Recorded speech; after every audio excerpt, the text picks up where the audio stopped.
വിഷസും തരുന്നു. വീട്ടിൽ പോയി നല്ല രീതിയിൽ ഇരുന്ന് ഹാർഡ് വർക്ക് ചെയ്ത് നല്ലോണം പഠിക്കണം.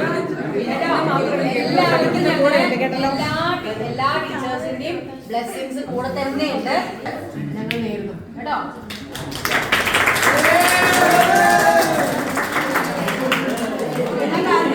സംസാരിക്കാനുണ്ടോ?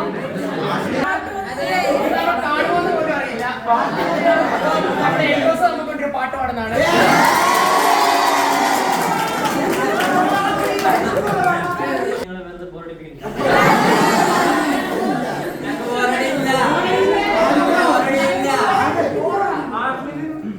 ഒരുപാട് സന്തോഷവും എനിക്ക് കുറെ പാഠങ്ങളും എന്നെ പഠിപ്പിച്ചൊരു സ്കൂളായിരുന്നു. ടീച്ചേഴ്സ് എല്ലാവരും ഞാൻ ചിലപ്പം എന്റെ അച്ഛനമ്മനൊക്കെ അപ്പം എന്റെ പ്രാർത്ഥനയിലും എന്റെ എല്ലാ കാര്യങ്ങളിലും ഞാൻ ടീച്ചർമാരെ ഉറപ്പായിട്ടും എന്റെ എല്ലാ ജീവിത ഘട്ടങ്ങളിലും